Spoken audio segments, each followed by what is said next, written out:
dia mbola faletrany miaraka amintsika ao anatin'izao fotoana foy izay fampahiresantsika amin'ny alalan'ny tenin'Andriamanitra izao hivavaka isika.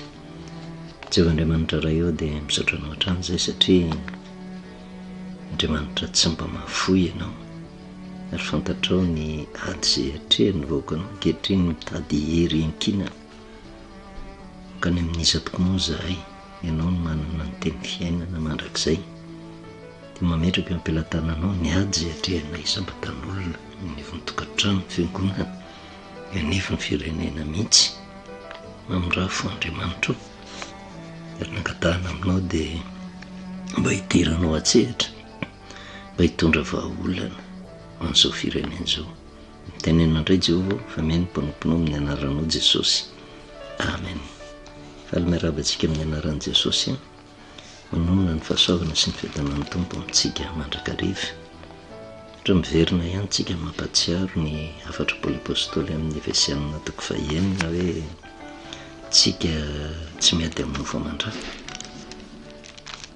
fa miady amin'ny fanapahana eny amin'ny rivotra dia amin'ny mpanjakan'izao famaiziana izao izy dia midevolo sy Satana izay mba tsy hatonga antsika diso fahavalo mandrakariva satria mety samy manana ny fahalemeny ny olona anankiray, samy manana ny mahadiso azy ny olona anankiray fa tsy fahavalontsika ny olombelona fa matoa ilay olona tafalatsaka ao anatin'ny fahadisoana dia misy an'ilay Satana izay mampiditra hevi-diso aminy ka manosika azy anatanteraka zavatra tsy mety. Ary izany indrindra no mahatonga ny fampahirezana avy amin'Andriamanitra ary mampitodika amintsika ny amin'ny hoe iza no isika malagasy mampiavaka antsika araka ny resahantsika ilay hoe ilay fahendrena malagasy ny fihavanana fa saingy tsy hita intsony izany amin'izao vanim-potoana izao ary lasa ohatran'ny tsy tsaroana intsony mivonany amin'ny tsy izy ilay fahendrena amin'izao vanim-potoana izao, lasa mifampipanga, lasa tsy manam-pitiavana, lasa mifampiandrika endri-toana, lasa mifanaratsy. Izay ny zavatra misy na ny izao tontolo izao ary nge maharaka tsara ny tantarantsika malagasy gaga izy fihinany zavatra mitranga tao amin'ny firenena malagasy. Tsy ny olona rehetra koa no mahalala an'Andriamanitra fa Satana faly satria ilay zavatra tena ahatonga firaisana ny ongotra dia vokatra izay zavatra izay ny vahiny any ivelany izay mahita tompontsoa eto Madagasikara faly koa izy rehefa mifandritaka eto tsika mianakavy satria moramora amin'ny kokoa no mitsofoka eo anatrehany izay rehetrarehetra izay ko tsika samytsika raha tsy mifankatia aminao moa tsy hidirany tsy moramora mody miseho manampy izy kanefa vao mainka andetika tsika ho amin'ny lalina ny zavatra mitranga nefa tsika tsy manam-pahavalo olona fa vanim-potoana farany izao mandrovitsy Satana ary raha mamerina kely tsika ny Apokalipsy toko 12 manady atinga tsika ny amin'ny tetikady ataon'ny Satana efa trany am-piandohana fa tsy amin'izao andro tsika izao fa tsy mahay misintona lesona ny ankamaroan'ny olona ary mivavaka indrindra no avelan'ny tafalatsaka ao anatin'ny fitaka tsy mandeha araka ny sitrapon'Andriamanitra fa mandeha araka n'izay fahendreny.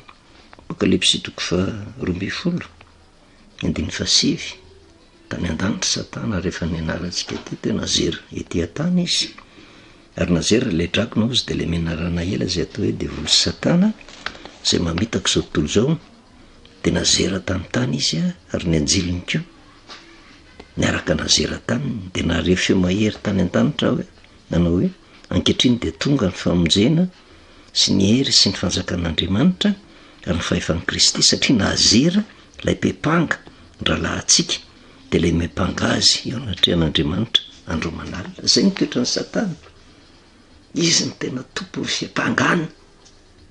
Raha vao diso fahavalo tsika dia asesina ao antsika hoe raha vao misy olona diso dia mepanga n'iny olona iny. N'inona ny dikany mepanga? Mitady olona anankiray anakinana ny fahadisoana, atsingafina tanteraka mihitsy kanefa hitantsika ny avatra tamin'ny farany hoe jesosy tsy nampianatra ny olona mba hepanga fa nampianatra ny olona ho tia ny fahavalo. Raha mijerytsika ny Matteo 5:5 zay nytenenin' Jesosy Kristy hoe mba tokony anahaka an'Andriamanitra tsika. Matteo 5:5 fa izao kosa ozy milaza aminareo hoe tiava ny fahavalonareo ary mivavao an'izay manenjika anareo mba ho tonga zanaky ny rainareo zay ny an-danitra ianareo. Ka raha tena ho zanak'Andriamanitra zany de mitoetra tokony ananana mitia ny fahavalo. Zany mitia fahavalo zany tsy mepanga. Fahavalo zany ke mitsangana ho tsy tianao e, manisy ratsy anao e, fa tsy ampangaina izy fa tiavina ary mivavaka ho an'izay manenjika mba ho tonga zanaky ny rainareo zay ny an-danitra ianareo. Zany hoe matoy ianao zany mitony tena ho kristianina de mitony tena ho zanak'Andriamanitra. Ka raha tena zanak'Andriamanitra de io ny toetra amantarana azy, tsy mankala ny fahavalo, mitia ny fahavalo, mivavaka ho an'izay manenjika. Zany hoe mandala ny fihavanana zay fahendrena malagasy mba ho tonga zanaky ny rainareo zay ny an-danitra ianareo izy, fa izy mamposaka ny masoandriny amin'ny ratsy fanahy sy ny tsara fanahy ary mampilasaka ny ranon'ora amin'ny marina sy ny tsy marina. Mba ilay fisaina sary an-tsaina izy zany. Andriamanitra mahafantatra atsika, fantany ny olona mahitsy fo, fantany ny olona marina, fantany ny olona ratsy fanahy. Fa Andriamanitra tsy mandray fanapahan-kevitra hoe satria ianao ratsy fanahy de zao tsy meko masoandro ianao. Miaraka migoka ny tombontsoa amin'ny masoandro avokoa, mariky ny ivelany tokony ho jerevantsika zany. Zay toetra n'Andriamanitra zay tokony ho tafintsika, mampilatsaka ny ranon'orana amin'ny marina sy ny tsy marina ozy. Tsy mijery mianga satria ianao tena olo marina de ianao ihany ny rotsahan'ny orana, fa ny olo tsy marina tsy misy orana ho azy. Fa zay ny toetra n'Andriamanitra zay.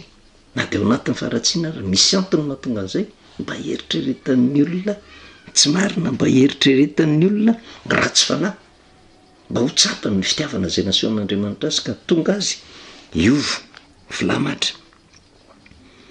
De raha mijery tsika namaranan'i Jesosy azy ny 5:7 hoe ko amin'izany aoka ho tanteraka ianareo toy ny fahatanterahany rainareo zay any an-danitra.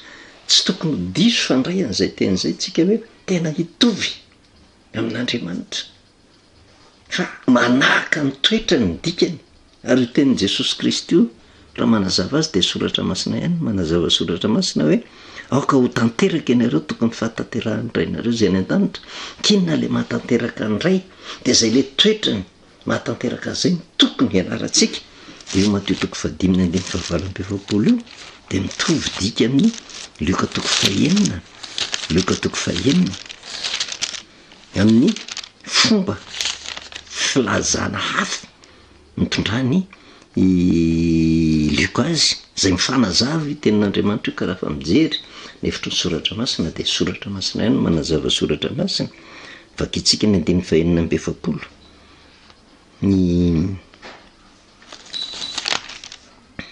ny 5:30 sy 5:30 fa tiava ny fahavalonareo zary manova soa de mampisambora ka zakivina amin'inona na amin'inona de ho lehibe ny valim-pitianareo ary ho zanaky ny avy indrindra ianareo so izy mora fanahy amin'izay tsy misaotra sy ny ratsy fanahy. Aoka ho mpamindra fo ianareo tahaka ny rainareo mpamindra fo. Zay le hoe aoka ho tanteraka. Raha tena zanak'Andriamanitra zany de zao tanteraka tahaka ny fahatanterahany ray. Raha adika raha tena zanak'Andriamanitra satria mamindra fo Andriamanitra de hita ao anatin'izay toetra mamindra fo zay. Inona moa ny atao hoe mamindra fo? Manolotra fitiavana ny olona tsy mendrika ho dolorana an'izany. Ary zay ny tena fototry ny fihavanana zay manomboka tsy hita tsony amin'izao vanim-potoana zao. Manjary tsy fantatry ny olona tsony hoe andro farany zao raha miverina any amin'ny Apokalipsy tsika. Ny Apokalipsy 12 teo. Inona ny toe-javatra misy? Ny 12 ary noho izany ozy mifaliry lanitra sy ianareo zay monina amin'ny tany, loza ho amin'ny tany sy ny ranomasina sy fanidina ao aminareo ny devoly sady manana fahatezerana lehibe sady fantany fa kely sisa ny andro. Ary io tsy amin'izao androtsika izao fotsiny efa hatramin'ny andro namoronana ny zanak'olombelona no efa tsy nitsahatra Satana mba hitondra korotana andrava ny fitiavana sy ny fihavanana ao anatin'ny zanak'olombelona. Satria hitantsika tamin'ny apokalypsy 2:20 hoe tena nazera le mpiampangandralahntsika de le maimpanga azy eo anatrehan'Andriamanitra andro manalina. Tsy misy fiadanana, tsy misy vahaolana ankoatran'ny fiverenana amin'ny fifankatiavana, tsy misy vahaolana ankoatran'ny fisaintsainana le foto-kevitra na mpiavaka ny malagasy de ny fihavanana. Kanefa izay fihavanana izay tsy hitanao raha tsy mandinika ny soratra masina ianao mba hahatonga fiverenana ho amin'ny lonony eo anatrehan'izany rehetrarehetra zany.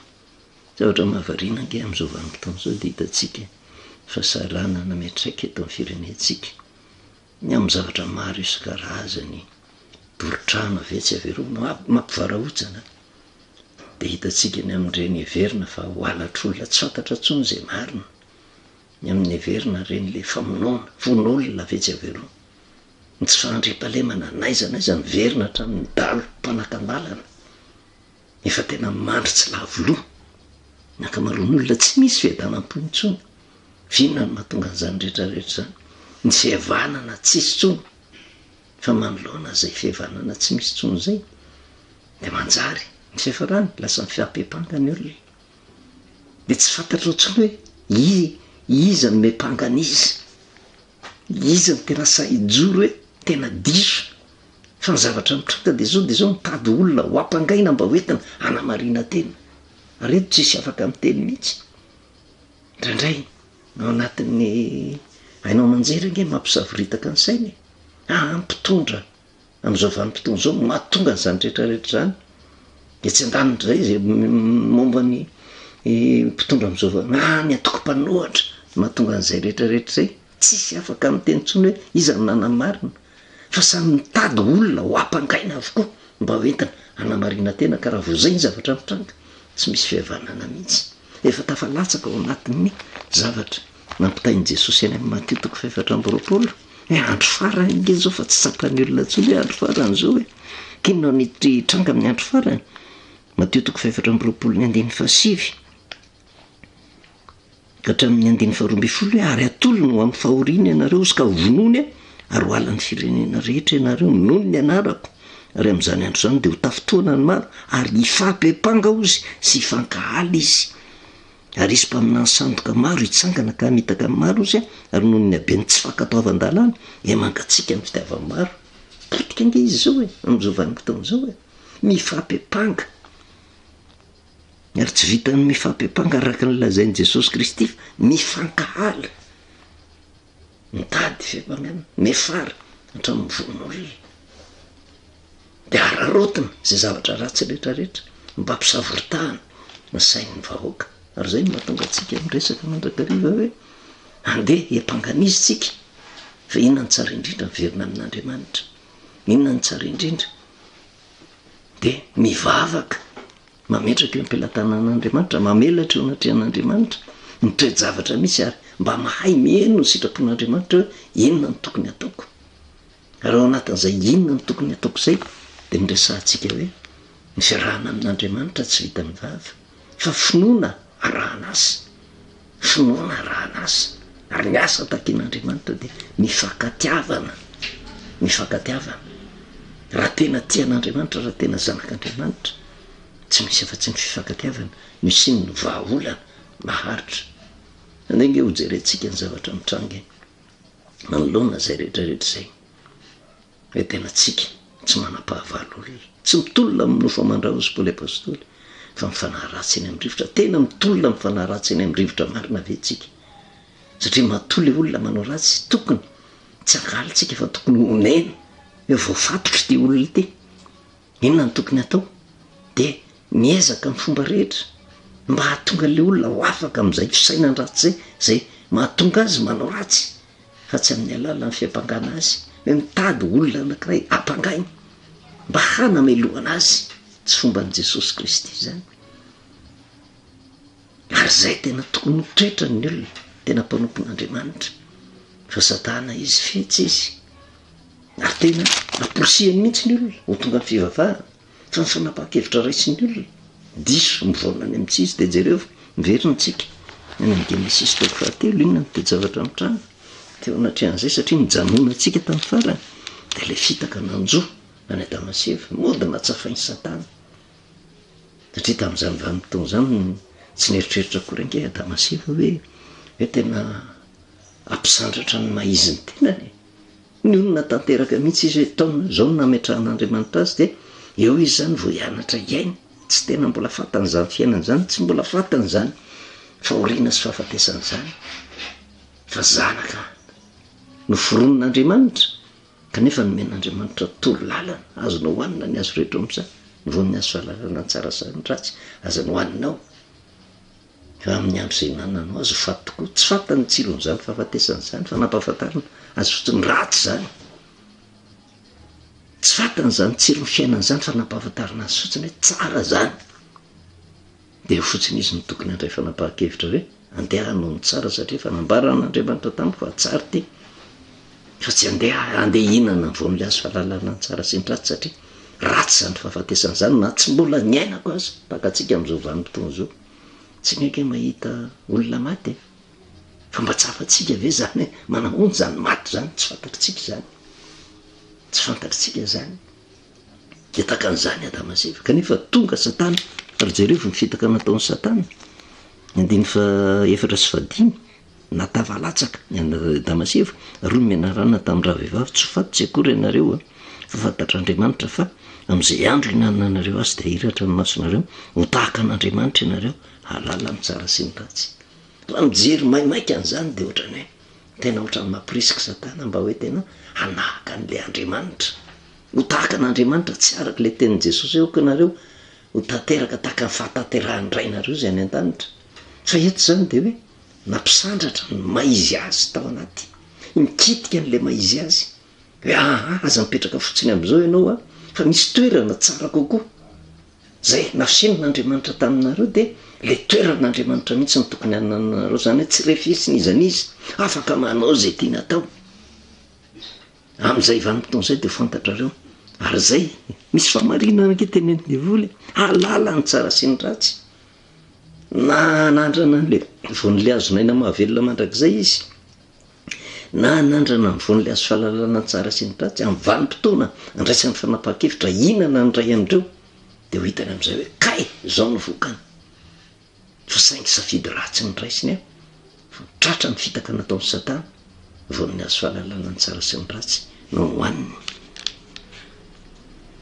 ona nitatsika na zerany amin'ny tany le mpepanga ny rahalahtsika sady mepanga azy andro manalina toetra devoly zany ary zay ko ny toejavatra mitranga rehefa tsy mahatakatra tsika hoe ny fahavalo zay tokony iedivatsika de miady amin'ny fanaratsy eny amin'ny rivotra amin'ny mpanjaka n'izao famezinan'izao mpanjaka n'izao tontolo zao ny tia mitenenina zay mampiorona amin'ny zavatra misy eo amin'izao tontolo zao satria nahoana lasa baikony Satana ary amin'ny alalan'inona no ataon'ny Satana amin'ny fahafetseny filazana lainga fampanantenana zavatra tsy ho tanteraka mihitsy zay no fatarana fa fanahy ratsy miasa ao anatin'ny olona anankiray mampanantena zavatra tsy ho vita mihitsy de manantena ny olona kanefa tsisy tanteraka ny zavatra mitranga eo anatrehan'izay rehetrarehetra zay taitra efa ny andiny fa enina ary hitan-draha vehivavy soa tsara ho fihinana ny azo sady mahafinaritra ny maso ary azo mahatsiriritra hampahendry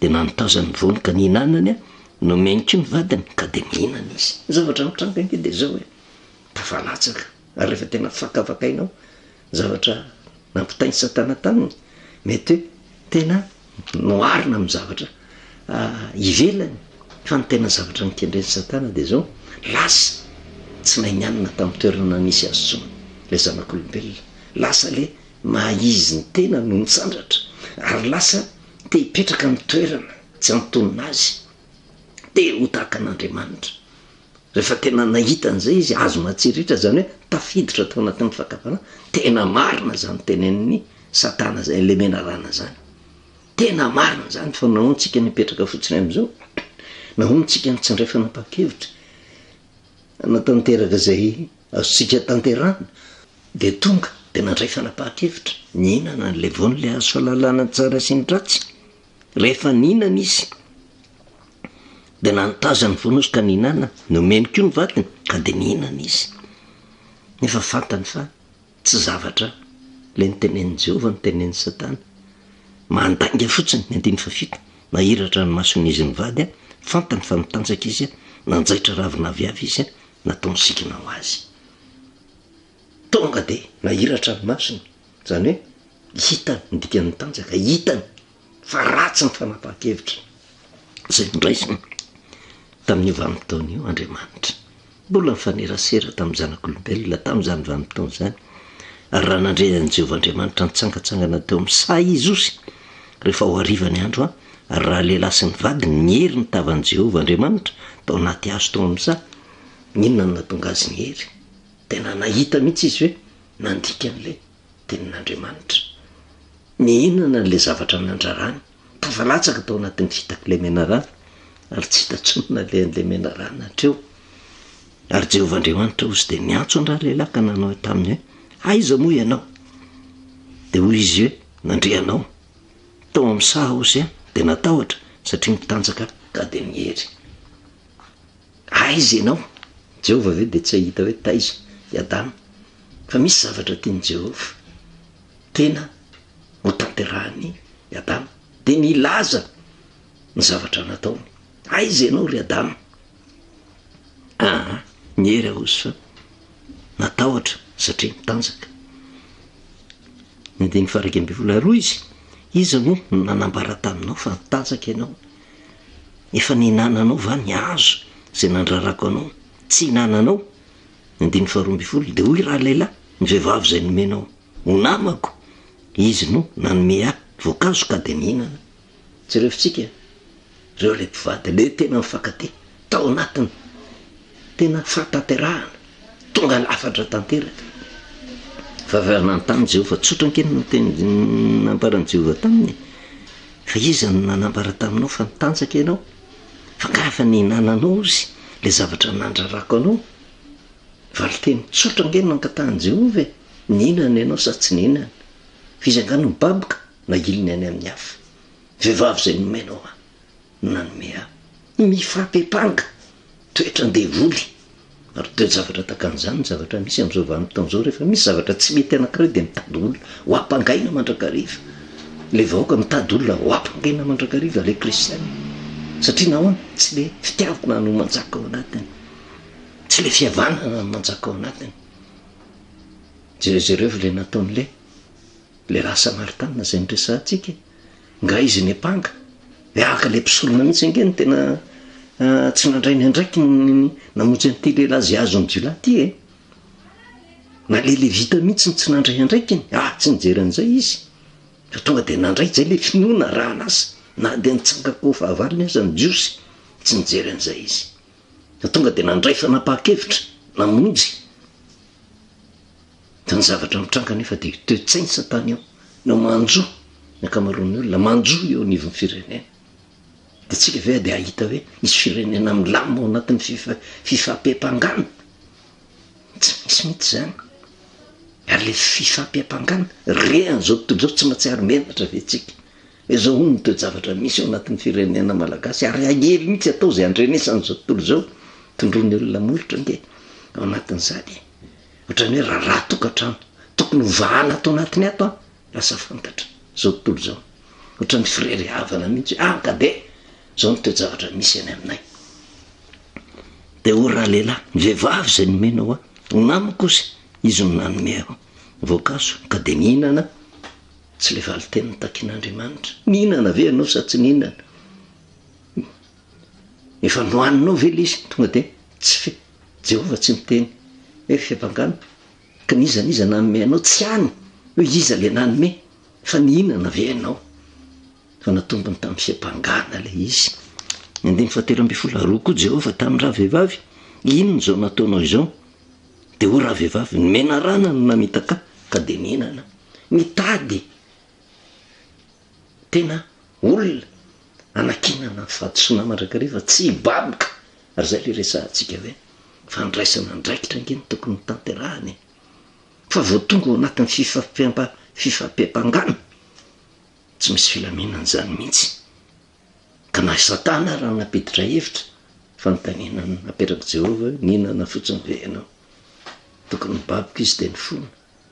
fa tsy zay nefa ny zavatra mitranga ary toe-javatra takan'izany mahavoafitaka atsika andro farany zao mangatsika ny fitiavany maro zany lazainy Jesosy ny fampiapanga ny olona ary ifana ratsy eo anatrehan'izay rehetrarehetra zay inona ny zavatra mitranga de io manantena vahaolana fa maika olana mitombony notrehantsika satria nahoana lasa fivavahana ivelambelany zany zavatra misy tsy mijoro amin'ny maizy azy ny kristianina de eritreretintsika nge ny te zavatra mitranga am'izao van'ny taona zao lasa ny fifametsi ny kristianina akatomondretsy fa mibarange mipetraka izy ny tena mahafantatra ny marina re ary io tsy famaritana eo elany etezana manana famarinana tsy manaona le soratra masina mandeha mahitsy araka ny soratra masina ve fa ndraindray ny vahaolana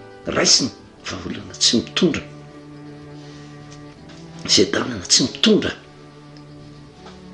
mandeha araka ny sitrapon'Andriamanitra fa araka ny fahendren'ny olona de miafara na mififamonoa de tsy gakotsika ny teo zavatra mihitsy am'izao vanimpotaona zao hoe zany akory tsy andehantsika hiapanga hoe izy ny fototra na tonga zany rehetrarehetra zany fiona ny tokony atao mifony e mibaboka e mikatsaka ny fihavanana e fa raha vo mitady firaisana sy fihavanana tady dio tsara tsy zaka ny satany io efatra ny ampendohana na ampianarina ifampiapanga ny olona mandraky tia ny androany na de kristianina azy mbola tsy mahatsapa hoe efa fodikevitry satana ke mahatonga an'izao rehetrarehetra zao de inona ny vokany diso fahavalitsika ka matoky sy mino fa tenin'Andriamanitra zay mitasitsika anitsy atsika mba tonga atsika isaintsaina ndray lalana vaovao mba hikatsahantsika n'izany fiadanana zany ary tsy misy valim-bavaka tsy misy vahaolana akoatran'ny manaiky ny sitrapon'Andriamanitra ivavaka isika misotranao Jehovahandriamanitra reny amin'ny teniny ray zay tonga taminay matoky sy mino fa hiasa mikerana tompo mba misaintsaina ny sambatan'olona tsirairay avy ka tsy hitady intsony manomboka zao olona ho ampangaina fa mba tena katsaka ny fihavana satria izany nahatongavanao tete am'ty zao tontolo zao ty Jesosy miampiavana ny zanak'olombelona amindray zay tapaka miota ny firaisana ary ny ampiavana ny olona samy ary didy napetraka ao zany Jesosy didy vaovao nomaiko anareo de mba hifankatiavanareo kanefa de lasa kristianina narany zay ankehitriny de mifona amindraha fotompo idirantsehatra ianao mba hitondra vahaolana eto anivon'ny firenena misaotra indrindra ray amin'ny anaranao Jesosy amen anao velomantsika amin'ny anaran'i Jesosy mamonina fahasoavana sy ny vedana ny tompo amintsika mandrakariva